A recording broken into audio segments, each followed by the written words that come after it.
الحمد لله نحمده ونستعينه ونستغفره ونؤمن به ونتوكل عليه ونعوذ بالله من شرور أنفسنا ومن سيئات أعمالنا من يهده الله فلا مضل له ومن يضلله فلا هادي له وأشهد أن لا إله إلا الله وحده لا شريك له وأشهد أن محمدًا عبده ورسوله أرسله بالحق بشيرًا ونذيرًا وداعيًا إلى الله بإذنه وسراجًا منيرًا أما بعد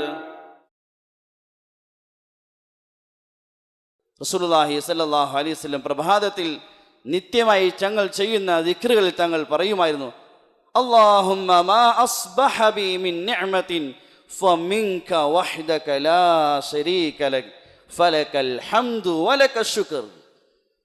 അല്ലാഹുവേ, ഇന്നത്തെ പ്രഭാതത്തിൽ എന്തെല്ലാം നിഅമത്തുകൾ നീ എനിക്ക് നൽകിയോ, ആരോഗ്യമായി, ബാഹ്യമായി, ആന്തരികമായി എന്തെല്ലാം നിഅമത്തുകൾ എനിക്കും ബാക്കി സൃഷ്ടികൾക്കും, ഏതെല്ലാം സൃഷ്ടികൾ ഭൂമിയിലുണ്ടോ അവർക്കെല്ലാം എന്തെല്ലാം നിഅമത്തുകൾ ഈ പ്രഭാതത്തിൽ ലഭിച്ചോ, ഫമിൻക വഹ്ദക ലാ ശരീക ലക, നിന്നിൽ നിന്ന് മാത്രം ലഭിച്ചതാണ്, വേറെ ആരും നൽകിയിട്ടില്ല.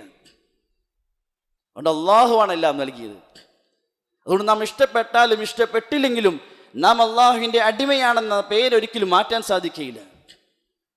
നാം എന്തിൻ്റെ എല്ലാം ഉടമകളാണെങ്കിൽ പോലും, നാം കമ്പനികളുടെ, ഫാക്ടറിയുടെ, വീടിൻ്റെ, സ്ഥലത്തിൻ്റെ, വാഹനത്തിൻ്റെ, പലതിൻ്റെയും ഉടമകളായിരിക്കും.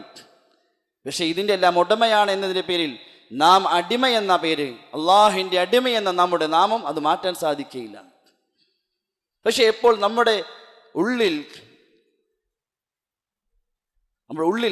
ഞാൻ അടിമയല്ല എന്നൊരു ധിക്കാരത്തിൻ്റെ ചിന്താഗതി, ഞാൻ ആരുടെയും അടിമയില്ല എന്നൊരു ധിക്കാരത്തിൻ്റെ ചിന്താഗതി, തെറ്റായ ധാരണ, ഞാൻ അടിമ അല്ല എന്ന തെറ്റായ ധാരണ ഉള്ളിൽ വരുമ്പോഴാണ് മനുഷ്യൻ തിന്മകൾക്കും ഹറാമുകൾക്കും മോശത്തരങ്ങൾക്കുമെല്ലാം തയ്യാറാകുന്നത്.